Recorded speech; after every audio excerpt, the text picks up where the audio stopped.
Fire burns really fast, faster than most people think it can. An entire house can go up in like 2 minutes because it can double in size every 30 seconds. Magic the Gathering doubles in size every 30 seconds, but honestly, I'm thinking it's getting to a point where I'm just starting to get burned out on Ravnica, aren't you? Highest level of gratitude to our patrons who power the channel through Patreon. Check out the Patreon link in the description to learn about monthly giveaways, VIP Discord access, and even our official playmat. I forgot to do this before I started shooting. Dog owners, what up? Big shout out to our sponsors that allow Jake and I to do this as our full-time job. Card Conduit, the best place to sell your cards on the internet. TCG Player, the best place to buy them. Dragon Shield, the best way to protect them. MTG Stocks, the best way to track the prices of them. And Moxfield, the best way to put them in deck lists on the internet. This one has been hard for me to put my finger on. I've had this strange, lingering feeling with Murders at Karlov Manor, and I'm seeing it throughout the internet too. A lot of people that aren't sure exactly where they fall, but kind of dislike it. It's strange. It just seems like everybody has a negative opinion of Murders at Karlov Manor, or think that something is negative that I'm curious why they think it's negative. There's got to be a root cause. I hear a lot of people saying, oh, there's nothing going into constructed formats. But standard, I watch Croaky's every day stream when he streams, and I'm seeing at least him put a lot of cards into standard. I'm interested to see the next big standard tournaments and where that falls, but at the very least, I'm seeing some impact there. I mean, the Surveil lands are going into extended formats. There's Archdruid's Charm, Intrude, Leyline of the Guild Pact, I think is probably got the most buzz as I'm shooting this. And so hearing people say, oh, there's no cards in it, it just seems strange to me. There's also a lot of buzz around the precons. It's kind of interesting this time around. For the first time in a long time, we've got a Boros deck that people are actually excited about that doesn't have the word equipment printed on it, but a well-designed Boros commander that has a well-designed precon that's strong behind it. I actually think Mirko has been drawing a lot of interest as well. I've heard a lot of people talking about their new Surveil deck, how excited they are to upgrade their Mirko. I think the most interesting one has been Morska. The deck doesn't really seem to be playing strongly out of the box, and that's kind of the shocker, is that the deck with blue and green in it that's about creating artifact tokens couldn't get there over the others. But then you've got Morph. That's kind of the fulcrum of a lot of the discussion here, is Morph. Morph Unlimited, the Morph Precon, the Morph Commander cards, the Morph Standard cards.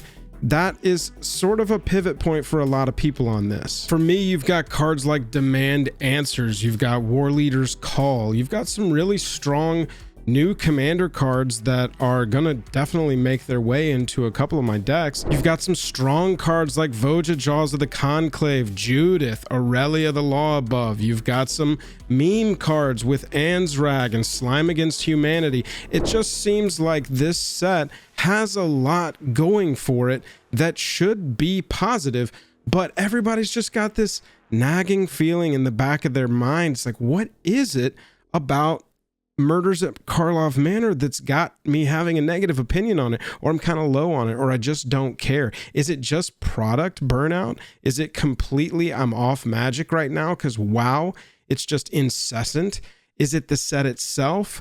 I've heard a lot of talk about a lot of different cons. I think the first thing you have to acknowledge if you're going to have the discussion is the new box price. Money's tight everywhere, layoffs are happening rampantly, and the price of a booster box, whatever kind of packs are in it, the price of a booster box went up with this set.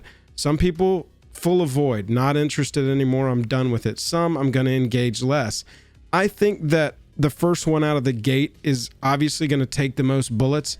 That is a beach that MTG has got to storm, and you don't want to be the first one stepping off the boat out into the shallow water. That's kind of not the place to be set up for success, if you will. And so I think it's always going to have this weird excuse of that. But honestly, I don't think that that's valid. I think that a well-designed, I think if LCI and Murders at Karlov Manor swapped places, that we would still be in the situation that we're in, where Murders is not selling well and nobody's really interested in it, even though it's got markers of what a good set has, and everybody really is into Lost Caverns and really wants to buy the hell out of it. I mean, you've got a lot of different top-end hits in there. You don't have a roaming throne in Murders at Karlov Manor, but we shouldn't have one of those in every set.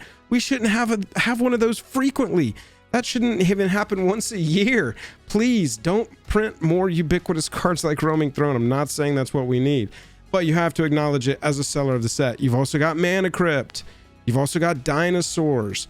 Over here, it's just a bunch of people in detective hats. So the new box price definitely had something to do with it, but Morph is not a mechanic that everybody's on board with. I'm only hearing that the Morph Precon is probably the strongest of the four, which is interesting. A little bit. You've got to make cards specifically for that mechanic to be able to support a Precon, and so those designs can be more pushed because there's less support in the history of MTG, if that makes sense. And so it's not the most surprising thing now with hindsight to say the Morph one is the strongest, because you know it's going to get the most love, it's going to need the most love to be viable, and that's a hard line, so you might as well just overshoot it and make it strong enough to play. And so it's very likely that an overshoot happened there. But in general, Ward is not a mechanic that people are really interested in. Not Ward, Morph is not a mechanic that people are interested in. Ward is also a mechanic that gives people aggravation, but having Morph on the Ward, having Ward on the Morph, I'm literally losing my mind over here. Having Ward on the Morph and making it more difficult to target does solve a problem with the mechanic being kind of lackluster if you can just return something to their hand or just ping it for 2 damage or whatever. But it also makes it harder to interact with, which is, it's another fine line to walk. It's like you solve one problem with the Morph mechanic, you create another, right? So across those pros and cons that we've talked about so far, we have hit the pricing, we have hit the mechanics, some of the specific cards, where they're fitting into the actual game. But let's talk about the clue tie-in and the setting and the story, because that has to be acknowledged too. I think as we start drilling into some of these outside of the game pieces of this set, that's where we start to see some of the clues that will let us solve this mystery, so to speak, of why everybody feels like they have to defend their positive opinions of Murders at Karlov Manor. The setting was obviously not intended for Ravnica. It was probably intended for Capenna. That's the way it seems when you look at it. If you've got any clues that really show or defend that it was intended for Capenna and not for Ravnica, please leave them in the comments, because I want to make a funny video about that as a conspiracy theory, but only if I can pull enough evidence together. But it being a Ravnica story that wasn't a Ravnica story, I think really pulled this one back.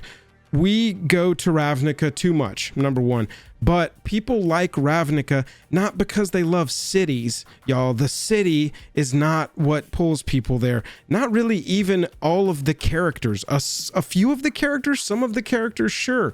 But it's about the guilds. We like the guilds. We don't like Ravnica. You could take the guilds and put them in a big desert and do guild desert set, and we would like that more than we like this, because Ravnica is about the guilds and about competing ideologies and how they interact with or fight with or work together with one another.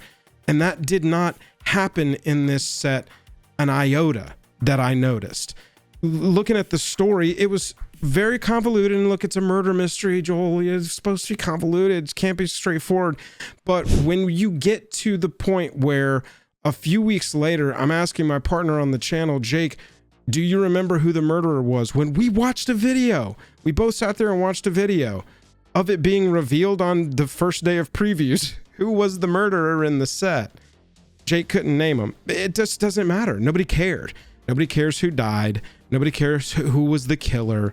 It just didn't make anybody care. And I think that it falls specifically at the feet of the reason that we want to go to Ravnica in the first place, is we want to see these competing ideologies. We want to see these guilds going at it or working together in some way. Like, I liked the lead up to War of the Spark. It was more Ravnica, but at least we got to see them interacting in a different way, competing or working together in various ways.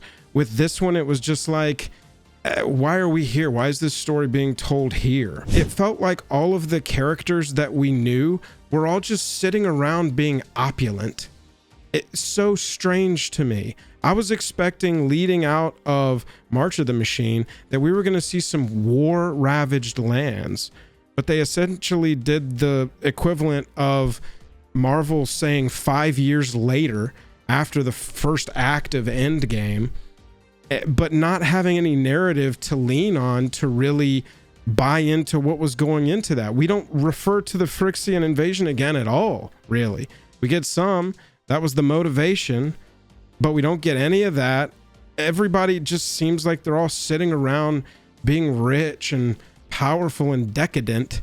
And that just doesn't feel like Ravnica to me at all. Everyone was either, it felt like to me, everyone was either a noble sitting around partying in, I guess, the post-war, or that they picked up a hat and now they're a detective.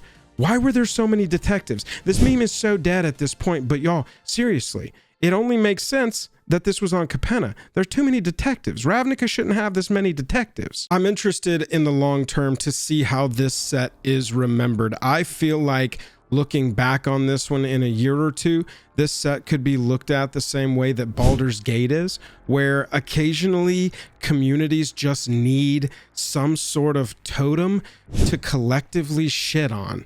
And I think that's kind of what's happening here with Murders. I think that there were a lot of different misfires. The box price change, in addition to going to a plane but not really leaning into why we've always gone to that plane. I think that there are a lot of pieces that are all just dovetailing together to provide some legitimate criticisms of this set. But when they come together like that, individually, they may have, you know, a lot of validity, but when they come together like that, it really proves that this set had a lot of problems, and it really points to the reason that people kind of feel weird about it and don't really care. I'm interested to see how this set is remembered in the long term. It could either end up like Baldur's Gate, which, you know, that at that time was the totem like Murders is right now, where everybody can rally around it and just collectively shit on it together before we move on to the next cool thing. So I wonder if this set will be looked upon more favorably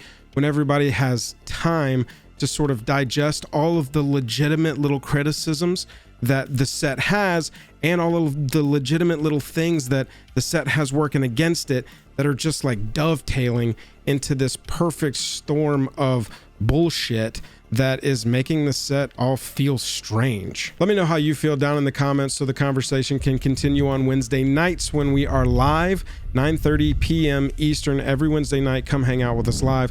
Thanks to the sponsors. Hit that subscribe button if you care to. See you in the next one.